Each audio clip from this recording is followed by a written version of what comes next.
Opening the diagonal for the queen and bishop immediately, this thrust asserts central presence. Fights for central influence and immediately challenges white's pawn with an unbalanced, dynamic structure. Instantly seizing central influence, the knight prepares to bolster the pawn advance and control key squares. Fortifying the pawn chain builds a solid defensive structure, anticipating potential queenside pressure. Developing knights symmetrically builds a flexible pawn structure, allowing for control of the center and swift piece play. Fortifying the queenside flank, this move prepares for the eventual nc6 or b5, a flexible approach in this Sicilian setup. Opening the center forcefully initiates a strategic battle for crucial central squares and piece mobility. Unlocking the c-file demands careful piece placement, but surrendering central space prematurely risks positional discomfort. Recapturing the pawn immediately opens the knight's influence and prepares for further central expansion. Developing the knight to its natural square, preparing to castle and challenging white's central pawn. Developing the bishop to g5 directly challenges the knight, aiming to disrupt black's pawn structure and potentially create weaknesses around the king. Black elegantly solidifies their pawn structure, preparing to contest the center and develop their pieces, while subtly reinforcing the d6 square which might have felt a bit exposed.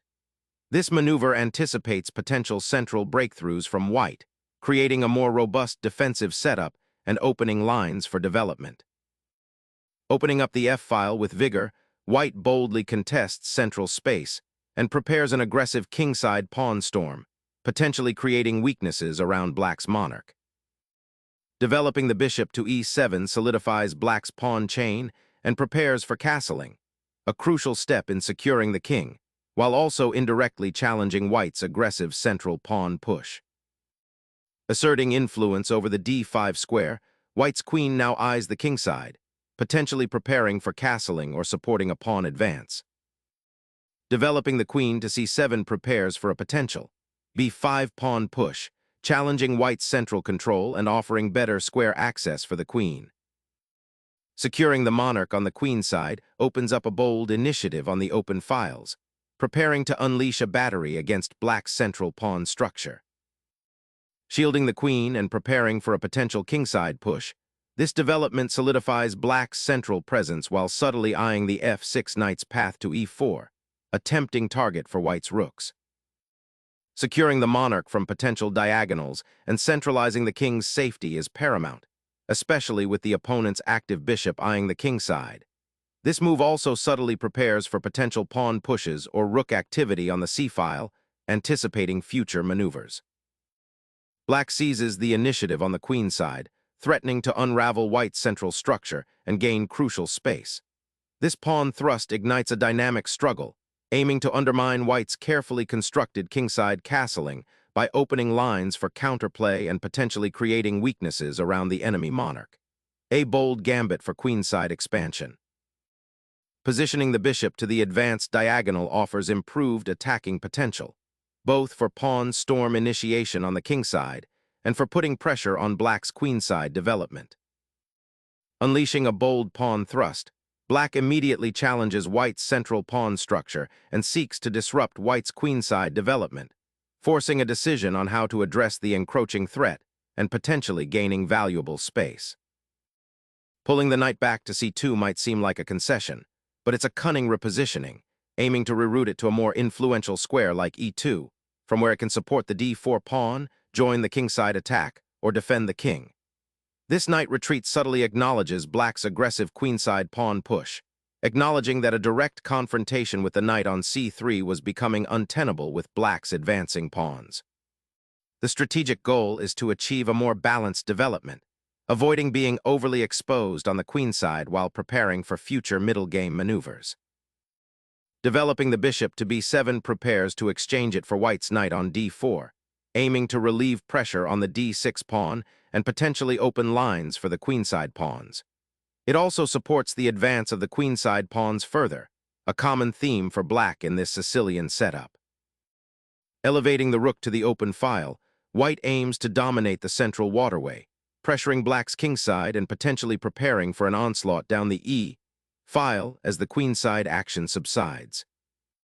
Challenging the bishop's placement, this move proactively addresses the increasing pawn wedge on the kingside and attempts to disrupt white's developing harmony before deeper preparations can solidify. The exchange on f6 fundamentally alters the pawn structure, sacrificing the bishop's scope for clarity in the kingside dark squares and offering a potential endgame advantage. The bishop's retreat to f6 solidifies the pawn structure on the kingside and prepares for potential counterplay on the queenside, a classic response when facing an attack on the king.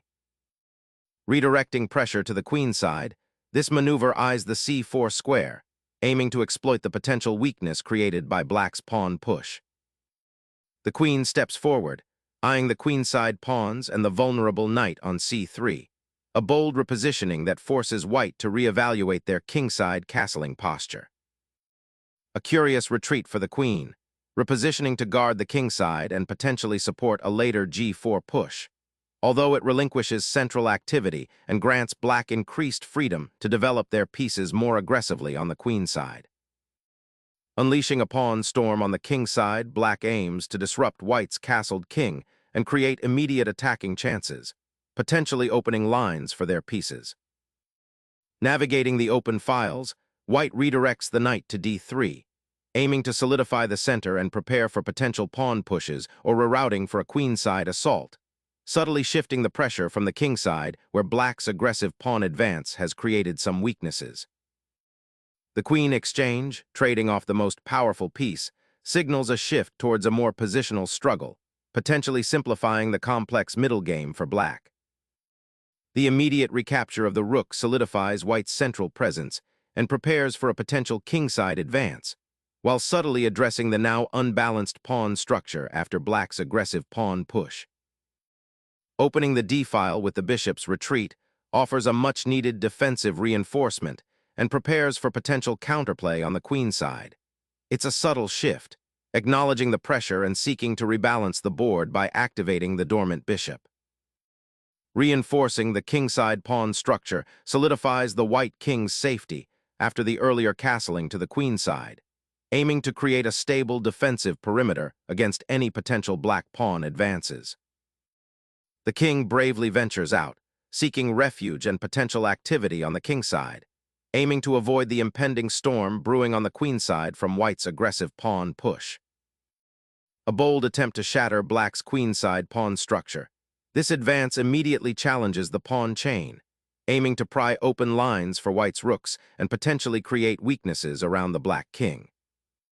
Stepping onto the queenside, this pawn push aims to seize greater space and potentially open a path for the knight to join the fray via a4, though it does create a slight backward pawn on c6 later if not supported. Liberating the c-file and aiming for control of the open column, this pawn thrust aggressively challenges black's queenside structure, potentially forcing concessions and opening lines for white's rooks to exploit. A critical juncture where black consolidates the queenside initiative, seizing control of a newly opened file and preparing to leverage the superior pawn structure for queenside counterplay. The bishop retreats to a more secure diagonal, eyeing potential weaknesses on the queenside and preparing to offer support to the central pawn structure. Pivoting the bishop to the queenside, black repositions a key piece to exert pressure along the long diagonal, eyeing potential targets and preparing for future pawn advances, while simultaneously freeing up the d-file for potential rook activity and bolstering the defense of the queenside pawn structure. Reactivating the rook to its central file, a logical step to prepare for a potential fight over the open files or to support pawn advances later. Initiating the Rh-G8 maneuver signals a potential repositioning of the rook to a more active file, aiming to exert pressure along the g-file, perhaps in anticipation of an eventual pawn push or a shift of focus towards the kingside. This seemingly modest development might be the prelude to a deeper strategic plan, exploiting the currently somewhat passive nature of black's pieces and the lingering questions surrounding white's king's safety. It's a subtle assertion of intent, promising future complications.